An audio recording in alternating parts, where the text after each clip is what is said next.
গরমের হাত থেকে পালাতে চাইছেন? তো চলুন এক ছুটে চলে যাই সেই জায়গায় যেখানে বরফ, পাহাড়, ঝর্ণা সবটাই একসঙ্গে পেয়ে যাবেন। এখানে না এলে আপনারা ভাবতেই পারবেন না যে কি কি অপেক্ষা করছে আপনাদের জন্য। নিশ্চয়ই ভাবছেন সেটা কোন জায়গা? জায়গাটি আর অন্য কোথাও নয়, সকলের অতি পরিচিত মানালি। কিভাবে একদম কম খরচে আপনারা এই সম্পূর্ণ ট্রিপটি করতে পারবেন, কোথায় কোথায় ঘুরবেন, সমস্ত তথ্যই কিন্তু আজকের ভিডিওতে আমি দেব। তার জন্য অবশ্যই সম্পূর্ণ ভিডিওটা দেখতে থাকুন। হাওড়া স্টেশন থেকে আমাদের ট্রেন রয়েছে হাওড়া কালকা নেতাজি এক্সপ্রেস। এই ট্রেনের কি টাইমিং রয়েছে, কোন কোচের কি ভাড়া রয়েছে, সমস্তটাই স্ক্রিনের ওপর শো হচ্ছে, আপনারা চেক করতে পারেন। এই ট্রেনের টাইমিংটি বেশ ভালো। কালকা স্টেশনে এই ট্রেনটি এসে পৌঁছায় ভোর 3টের সময়। কালকা স্টেশন থেকে আপনারা চাইলে প্রাইভেট গাড়ি কিংবা বাসে করেও যেতে পারেন। টয় ট্রেন হয়তো আপনারা অনেক জায়গায় চড়তে পারবেন, কিন্তু কালকা সিমলা টয় ট্রেনে চাপলে একটা আলাদা রকমেরই অভিজ্ঞতা হবে। তাই আমি সাজেস্ট করব যে কালকা থেকে আপনারা সিমলাতে টয় ট্রেনে করেই যাবেন, এই রকম সুন্দর পাহাড়ের দৃশ্য উপভোগ করতে করতে। এই টয় ট্রেনটি তার যাত্রাপথে বেশ কিছু জায়গায় হল্টও দেয়, আপনারা চাইলে সকালে টিফিনটা সেখান থেকে সেরে নিতে পারেন। এখন আমরা সিমলা স্টেশনে পৌঁছে গিয়েছি, প্রায় 4 ঘন্টা লেগেছে এখানে আসতে। আর ইতিমধ্যে কিন্তু এখানে স্নোফলও শুরু হয়ে গিয়েছে, আর বেশ কিন্তু ঠান্ডাও লাগছে। আমি এবারে আমার সিমলা মানালি ট্রিপ প্ল্যানটা করেছি ট্যুর পিকার্সদের সঙ্গে। ট্রাভেল এজেন্সির পাঠিয়ে দেওয়া গাড়ি আমাদের জন্য সিমলা স্টেশনের বাইরে ওয়েট করছিল। এই রকম পাহাড়ের সুন্দর দৃশ্য উপভোগ করতে করতে এখন আমি চলে এসেছি আমাদের সিমলার হোটেলে। হোটেলটি বাইরে থেকে দেখতেই খুবই সুন্দর। এই হোটেলের রুমটা দেখুন কতটা সুন্দর দেখতে, একদম সাজানো গোছানো। আর জানালার পাশে বসে পাহাড়ের এই রকম সুন্দর দৃশ্য উপভোগ করা যায়। এই হোটেলটির আরও একটা জিনিস যেটা আমার ভালো লেগেছে, এখানে লিফটের ফেসিলিটিস রয়েছে। বিকালবেলা এখন চলে এসেছি সিমলার মল রোডে, এবং মল রোডের খুব কাছাকাছি একটা বেশ বড় চার্চ রয়েছে, যেটা দেখতে অপরূপ সুন্দর। মলের ওপর থাকা এই চার্চটিও আপনারা দেখবেন, এটা দেখতেও কিন্তু বেশ সুন্দর। রাত্রিবেলা রুমে বসেই রাতের ডিনার সেরে নিলাম। রাতের ডিনারে ভাত রুটি দুটো অপশানই ছিল। আর ডিনার করতে করতে জানালা দিয়ে বাইরের এই রকম সুন্দর দৃশ্য দেখতে পাওয়া যাচ্ছে। সকালবেলা ঘুম থেকে উঠে প্রথমেই চলে এসেছি লেক কালীবাড়ি দেখার জন্য। এই লেক কালীবাড়িটিও মেল রোডের একদম খুব কাছেই রয়েছে, দেখতে খুবই সুন্দর। সকালবেলা হোটেলের ডাইনিং প্লেসে চলে এসেছি সকালে ব্রেকফাস্ট করব বলে, এবং এই রকম সুন্দর দৃশ্য উপভোগ করতে করতে এখন সকালের ব্রেকফাস্ট করছি। এখন সিমলার সাইট সিন করার জন্য বেরিয়ে পড়েছি। প্রথমেই চলে এসেছি জাকু টেম্পল দেখার জন্য। এইরকম বেশ কিছু সিঁড়ি দিয়ে এই মন্দিরের ওপর উঠতে হয়। এখানে এইরকম বিশাল বড় হনুমানজির মূর্তি রয়েছে, তার পাশাপাশি একটি মন্দিরও রয়েছে। তো এখন কিন্তু আমরা চলে এসেছি কুফরিতে, আর সেখানে কিন্তু বিভিন্ন রকম অ্যাডভেঞ্চারাস অ্যাক্টিভিটিস হয়, কিন্তু সেই জায়গাটায় গাড়ি যাবে না, আপনাদেরকে ঘোড়ায় করে যেতে হবে। এই যে দেখুন এই অ্যাক্টিভিটিসগুলো হয়। भाई एक बार बोल दीजिए क्या क्या होता है। कुफरी में जाने के लिए इसमें आपका 2 टाइप ऑफ सेगमेंट रहता है। एक तो ये वाला जोन है, इसमें जाना है आपको प्रॉपर 4x4 गाड़ी से जाना है। साथ में रहता है old Kufri. Optionally old Kufri जाने के लिए आपको you want to go by horse भी आप लोग जा सकते हैं। কুফরিতে কিন্তু আমরা হচ্ছে দাদার সঙ্গে কিন্তু এটা করছি। এখানে হচ্ছে ঘোড়া আর গাড়ি দুটো অপশন রয়েছে, कार और हॉर्स का दोनों का ऑप्शन है ना? दोनों ऑप्शन और बता दीजिए। 9816665267 और दूसरा नंबर है आपका 8219344484। তো আমি ঠিক করেছিলাম ওল্ড কুফরিতে এইরকম ঘোড়ায় চড়ে যাব। আর এই রকম রাস্তা দিয়ে ঘোড়ায় চড়ে যাওয়ার কিন্তু একটা আলাদা রকমেরই অভিজ্ঞতা রয়েছে। নেক্সট দিন সকালে ব্রেকফাস্ট করে এখন বেরিয়ে পড়েছি কাশল যাওয়ার জন্য। যাওয়ার পথে আমরা দেখে নিলাম বগলামুখীর মন্দির এবং তার সঙ্গে আরও বেশ কিছু ট্যুরিস্ট স্পট। এখন আমরা আমাদের কাশলের হোটেলে পৌঁছে গিয়েছি। হোটেলের রুমটি কিন্তু আমার খুবই ভালো লেগেছে। রুমটি তো আপনারা দেখতেই পাচ্ছেন কতটা সুন্দর দেখতে। তো রুমটির সবচেয়ে সুন্দর জিনিস, এখানে কিন্তু একটা অ্যাটাচ প্রাইভেট ব্যালকনি রয়েছে। একদম রিসর্টে কিন্তু নদীর ধারেই রয়েছে।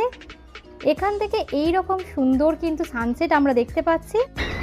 রাত্রিবেলাও পুরো রিসর্টটি দেখতে কিন্তু খুবই সুন্দর লাগছে। ইতিমধ্যে আমাদের রাতের ডিনারও চলে এসেছে। রাতের ডিনারে কিন্তু প্রচুর জিনিস রয়েছে, ভাত, ডাল, মিক্সড ভেজ রয়েছে, তার সঙ্গে রয়েছে চিকেন কারি। সকাল সকাল ঘুম থেকে উঠে নদীর ধারে বেশ কিছুক্ষণ সময় কাটিয়ে সকালের ব্রেকফাস্ট সেরে নিলাম। এখন আমি কাশফুলকে বিদায় জানিয়ে আমরা চলেছি মানালির দিকে। যাওয়ার পথে আমরা এখন প্রথমেই চলে এসেছি মণিকরণ দেখার জন্য। এই মণিকরণে খুব সুন্দর একটি গুরুদ্বার রয়েছে এবং একটি মন্দির রয়েছে এবং এখানে ন্যাচারাল হট স্প্রিংও রয়েছে, যেটা দেখতে খুবই সুন্দর।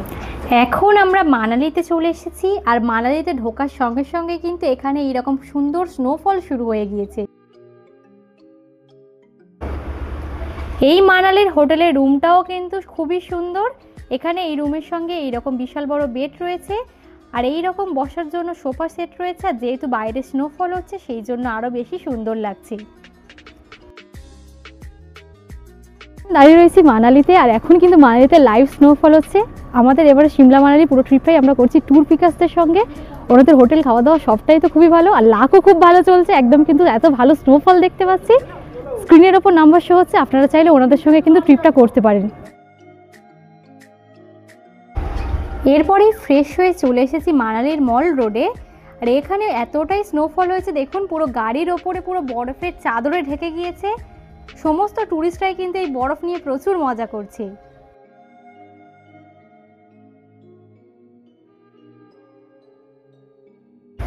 এরপর মল রোডের একটা দোকান থেকে গরম গরম পকোড়া নিয়ে নিলাম, আর এই ঠান্ডার মধ্যে গরম গরম পকোড়া খাওয়ার কিন্তু আলাদাই মজা রয়েছে।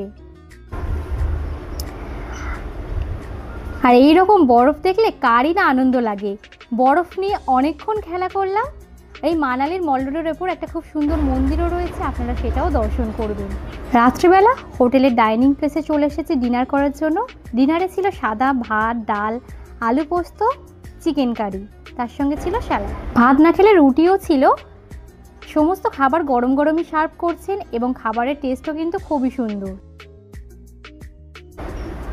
সকালবেলা হোটেলের রুফটপ থেকে বাইরের এই রকম সুন্দর দৃশ্য দেখা যাচ্ছে। আবারও স্নোফল শুরু হয়েছে।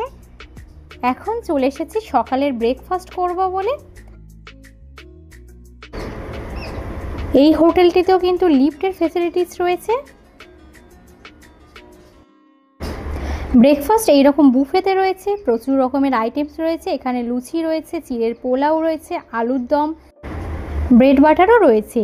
আর সমস্ত খাবারই কিন্তু আনলিমিটেড। আপনারা আপনাদের যতটুকু দরকার ততটুকুই এখান থেকে নিয়ে নিতে পারবেন।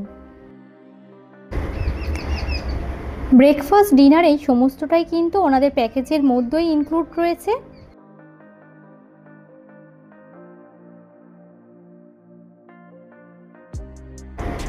আমিও ট্যুর পিকার্সদের অন্যান্য গেস্টদের সঙ্গে সকালের ব্রেকফাস্ট করতে বসে পড়েছি এবং সকলেই খুব মজা করতে করতে সকালের ব্রেকফাস্ট করছি। সকালের ব্রেকফাস্ট করেই বেরিয়ে পড়লাম মানালি সাইট সিন করার জন্য। আজ এতটাই স্নোফল হয়েছে, রাস্তার ধারেই দেখুন পুরো বরফের আস্তরণ পড়ে গিয়েছে, নদীও জমে পুরো বরফ হয়ে গেছে।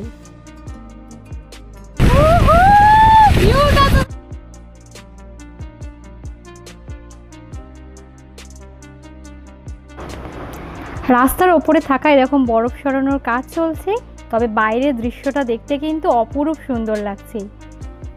তো এইরকম রাস্তার ধারে প্রচুর দোকানও রয়েছে, যেখান থেকে আপনারা কিন্তু এইরকম জ্যাকেট ভাড়া নিয়ে নিতে পারেন। এগুলো বন্ধ হয়ে গেছে প্রচণ্ড স্নোফলের জন্য। স্কুলের খেলার মাঠ এখন পরিণত হয়ে গেছে একদম স্নো পয়েন্টে।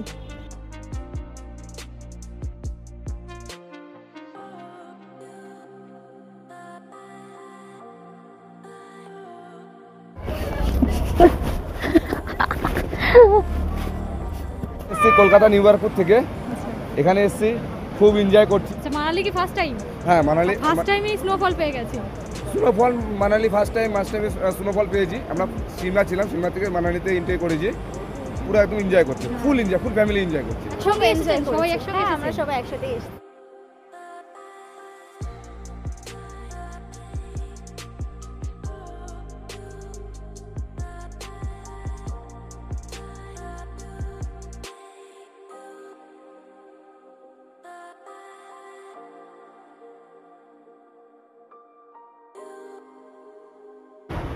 এখানে সমস্ত ট্যুরিস্টরাই দেখুন বরফের ওপর কতটা এনজয় করছে, আর এখানে বিভিন্ন অ্যাডভেঞ্চারাস অ্যাক্টিভিটিসও হচ্ছে।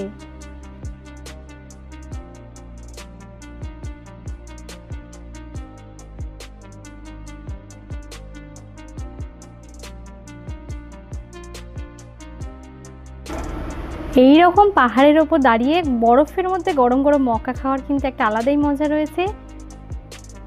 কিছুটা রয়েছে নদীটা, নদীর ওপারেও দেখুন মানুষজন কিন্তু প্রচুর এনজয় করছে। স্নোর ওপর এইরকম ম্যাগি এবং মোমোর দোকানও রয়েছে। আর ইতিমধ্যে আমরা সকলে কিন্তু এইরকম স্নো ফাইট শুরু করে দিয়েছি। এইরকম বরফ নিয়ে স্নো ফাইট করতে কারই না ভালো লাগে।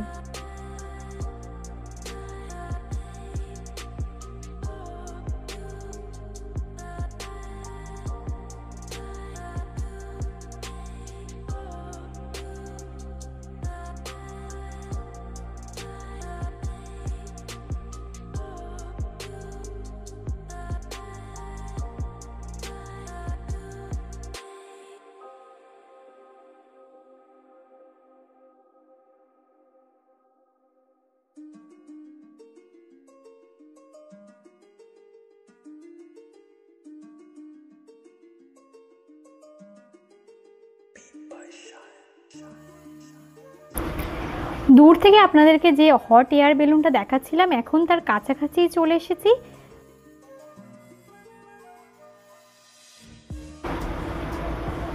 এই হট এয়ার বেলুনটি সামনে থেকে দেখতে কিন্তু বিশাল বড়, আর আমিও কিন্তু প্রথমবারের জন্য এটা দেখলাম। আপনারা যদি চান মানালিতে এসে এরকম হট এয়ার বেলুন রাইড করবেন, সেটাও করতে পারেন। পার পার্সনে 1200 থেকে 1500 এইরকম কিছু লাগে প্রাইস। দূরে দেখুন একটা হট এয়ার বেলুন উড়ে যাচ্ছে, এটা দেখতে কতটা সুন্দর লাগছে।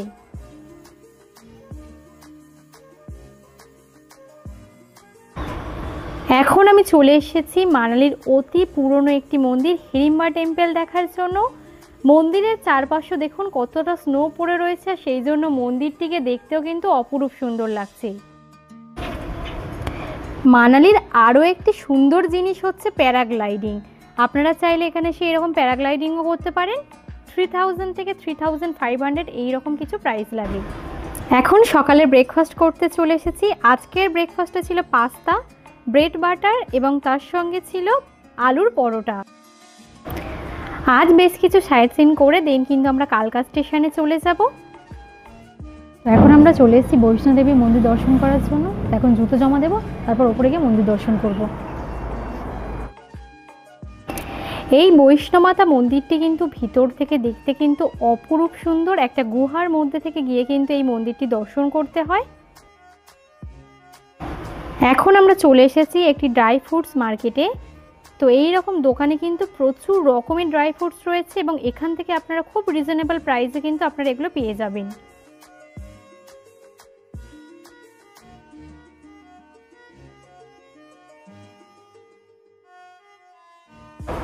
এখন আমরা চলে এসেছি শাল ফ্যাক্টরি দেখার জন্য। এখানে কিন্তু এইরকমভাবে হাতে দেখুন শাল তৈরি হচ্ছে কি সুন্দরভাবে।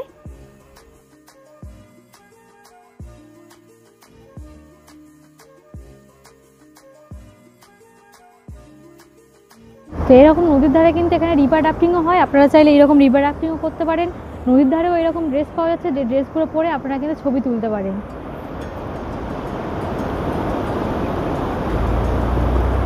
এবার আসা যাক সিমলা মানালি এই ট্রিপটি করতে আপনাদের কত খরচ হবে। আপনাদের আগেই বলেছি আমরা এই ট্রিপটি করেছি ট্যুর পিকার্সের সঙ্গে। ওনাদের বিভিন্ন রকমের প্যাকেজ রয়েছে। আপনারা চাইলে ডিলাক্স ক্যাটাগরিও বুকিং করতে পারেন, স্ট্যান্ডার্ড ক্যাটাগরিও করতে পারেন। মোটামুটি স্ট্যান্ডার্ড ক্যাটাগরিতে 6500 থেকেই প্যাকেজ স্টার্টিং হয়ে যাচ্ছে। সিজন অফ সিজনে কিছুটা আপ ডাউন করে। ডেসক্রিপশন বক্সে আরও ডিটেলসে দেওয়া আছে, সেখান থেকে চাইলে চেক করতে পারেন। ভিডিওটি ভালো লাগলে অবশ্যই সকলের সঙ্গে শেয়ার করবেন, আর চ্যানেলটি সাবস্ক্রাইব না করা থাকলে এখনই সাবস্ক্রাইব করে নেবেন।